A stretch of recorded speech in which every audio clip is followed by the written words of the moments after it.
બનાસકાંઠા જિલ્લાના વડગામ તાલુકાના છાપી પોલીસ સ્ટેશન વિસ્તારમાં ગત તારીખ 11/6/2026 રોજ પાલનપુર અમદાવાદ નેશનલ હાઈવે પર જે છાપી નજીક ભરકાવાડા પાટિયા પાસે રાત્રિના સમયે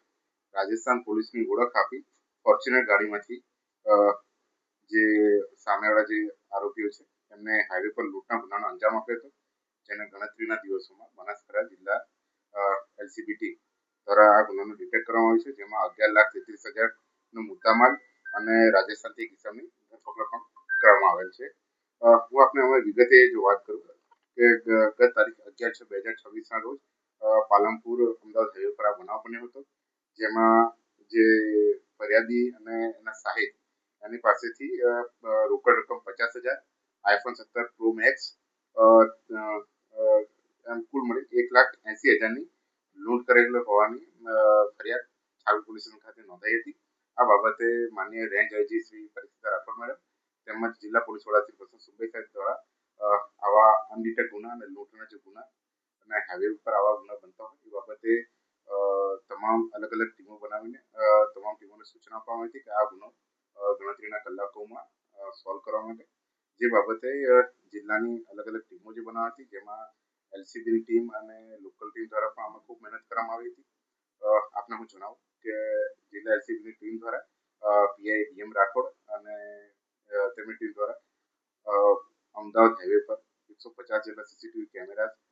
હ્યુમન રિસોર્સિસના આધારે, ટેકનિકલ રિસોર્સિસના આધારે આમાં અલગ અલગ આખા સૂત્રોની અમે માહિતી મેળવી હતી, જેમાં હકીકત બાતમી એવી મળી હતી કે આ લોકો રાજસ્થાન રાજ્યના બાડમેરના ચોક્કસ માણસ હોવાની સંડોવણી અમને એવી માહિતી મળી હતી,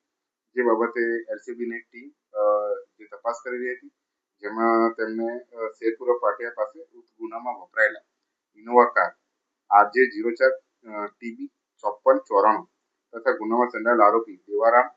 નાથુરામ સાગરા રામ મેઘવાલ રહે આગળ જિલ્લો બાડમેર તેઓની ત્યાં મળી આવેલા હતા અને તેમને આ ગુનાના કામે અટક કરવામાં આવી હતા. અને આ આરોપીને જ્યારે યુક્તિ પ્રયુક્તિપૂર્વક આરોપીનું ઇન્ટ્રોગેશન જ્યારે એલસીબીની ટીમ દ્વારા કરવામાં આવ્યું, ત્યારે આ ગુનામાં મુખ્ય સૂત્રધાર ધનસિંહ રાજપૂત રહે ગંગાસરા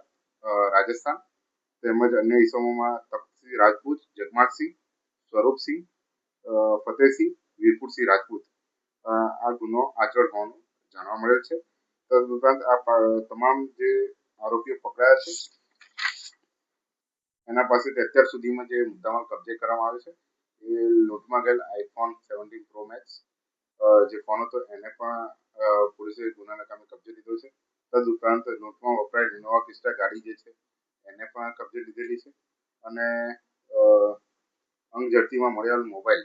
એ પણ અમે આ ગુનાના કામે કબજે લીધો છે. આખી સમગ્ર કામગીરી જે કરી છે એલસીબીની ટીમ આરોપીએ રાજસ્થાન પોલીસનું કહીને લૂંટાવી જી અત્યાર સુધીમાં જે પ્રાથમિક તપાસમાં એ રીતે આવ્યું છે કે જે આરોપીઓ છે એમને જે હાઈવે પર રાજસ્થાન પોલીસની હકીકત આપીને આ બાબતે લૂંટ ચલાવી હતી. આ બાબતે પોલીસ દ્વારા જે તપાસ ચાલી રહી છે એમાં વધુ વિગતો જો આગળ આવશે તો એ પણ આપણે જાણીશું, પણ અત્યાર સુધીમાં એટલી માહિતી